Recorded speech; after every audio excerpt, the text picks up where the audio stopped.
Assalamualaikum warahmatullahi wabarakatuh. Klik-kliknya. Baiklah para mahasiswa, mari kita belajar ilmu akhlak tasawuf ya. Karena kalau kita untuk mempelajari yang pertama adalah definisinya ilmu dulu ya, definisi secara keilmuan. Sekarang pengertian ilmu tasawuf dan menurut bahasa dan istilah.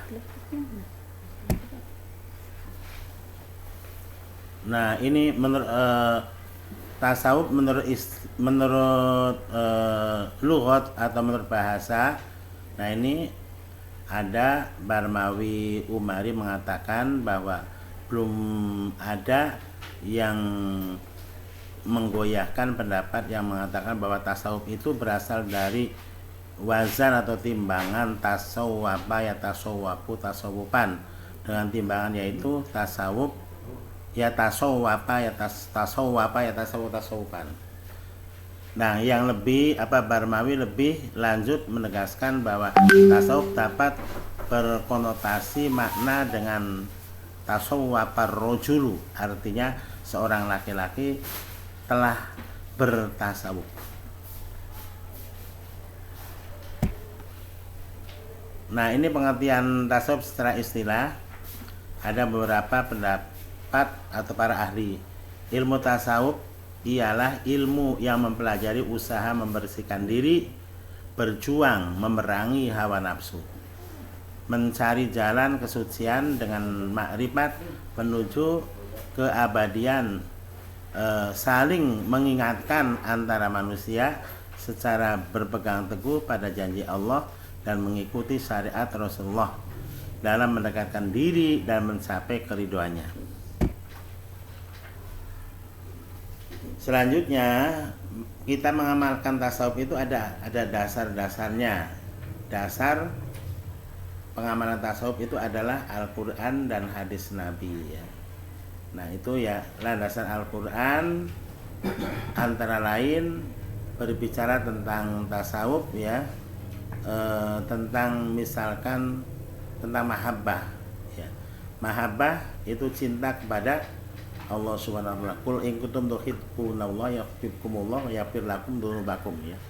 Katakanlah kalau Anda cinta kepadaku, ikutilah sunnah-sunnahku, berarti Anda cinta kepada Allah Subhanahu wa taala. Nah, kemudian landasan hadisnya itu adalah dalam hadis Nabi SAW terdapat petunjuk yang menggambarkan bahwa beliau adalah sebagai seorang sufi ya. Jadi ada dalam suatu hadis yang mengatakan demikian. Selanjutnya adalah sejarah perkembangan tasawuf, kontak kebudayaan Hindu, Persia, Yunani, dan Arab. Perlu diketahui unsur Nasrani atau bagi mereka yang menganggap bahwa tasawuf berasal dari unsur Nasrani, mendasarkan argumentasinya pada dua hal. Yang pertama, adanya interaksi antara orang Arab dan kaum Nasrani pada masa jahiliyah maupun zaman Islam. Yang kedua, adanya segi-segi kesamaan antara kehidupan para asketis atau sufi dalam hal ajaran cara mereka melatih jiwa atau riyadoh ya, melatih jiwa dan mengasingkan diri atau halwat dalam kehidupan al-masih dan ajaran-ajarannya, serta dengan para rahib mereka bersembayang dan berpakaian. Jadi kalau misalnya mereka mengklaim bahwa ajaran tasawuf itu adalah ada unsur Nasraninya, mereka orang-orang sufi itu hidup secara sederhana. Ya, ada orang mengatakan pakaiannya tuh compang-camping gitu ya. Sederhana sekali, tidak bermewah-mewahan, kemudian berhalwat. Berhalwat itu artinya menyendiri ya, bersemedi. Jadi orang-orang yang kalau tasawuf itu cenderung dengan pengamalan torekot ya. Torekot itu biasanya ada yang pengamalannya di tempat-tempat yang sepi ya, di ada keramaian. Begitupun ajaran-ajaran Nasrani dahulu itu ya, sampai sekarang pun mereka cenderung di tempat-tempat yang sepi-sepi. dalam melaksanakan sembahyang menghadap Tuhannya. Nah, begitupun orang-orang sufi ya, dalam pengamalan tasawufnya itu di tempat-tempat yang sepi, jauh dari keramaian. Selanjutnya, pokok-pokok ajaran tasawuf yang diklaim berasal dari agama Nasrani antara lain adalah yang pertama, sikap fakir ya. Sikap fakir itu berasal dari lebih kesederhanaan. Sikap fakir, kemudian tawakal kepada Allah dalam soal penghidupan. Jadi orang-orang yang mengamalkan tasawuf itu tidak kayak orang biasa hidup mewah ya, kendaraan mewah ya. Bahkan istrinya juga pengennya ganti-ganti ya. Tapi orang sufi itu hidup sederhana. Bahkan mereka pun ada yang tidak menikah saking khusyuknya untuk pengamalan tarekat.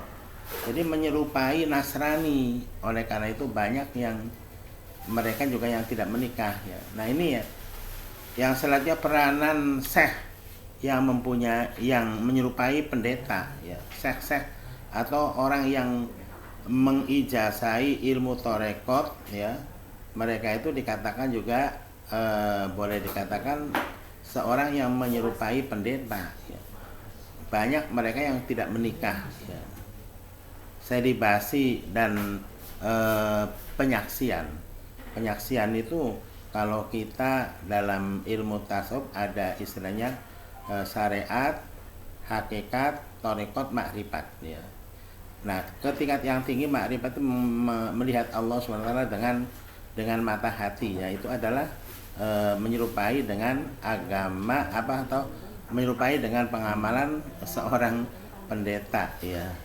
Mursid ya, kalau orang tasawuf tuh yang mengijazahi dalam tarekat itu namanya mursid ya. Memberi ijazah atau memberi amal-amalan berupa wiridan itu adalah disebut dengan mursid ya. Ada unsur Hindu. Tasawuf dan sistem kepercayaan agama Hindu memiliki persamaan seperti hidup fakir ya. Darwis al-Birawi mencatat adanya persamaan cara ibadah, mujahadah, dan tasawuf ajaran Hindu. Demikian juga pada paham reinkarnasi atau perpindahan ruh dari satu badan ke badan yang lain. Cara melepaskan dari dunia versi Hindu Buddha dan persatuan ini dengan jalan mengingat Allah. Jadi reinkarnasi.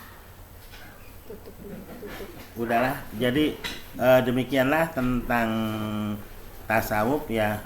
Mudah-mudahan bisa dipahami ya. Terima kasih atas segala perhatian. Mohon maaf bila terdapat kekurangan. Billahi taufiq wal hidayah. Wassalamualaikum warahmatullahi wabarakatuh.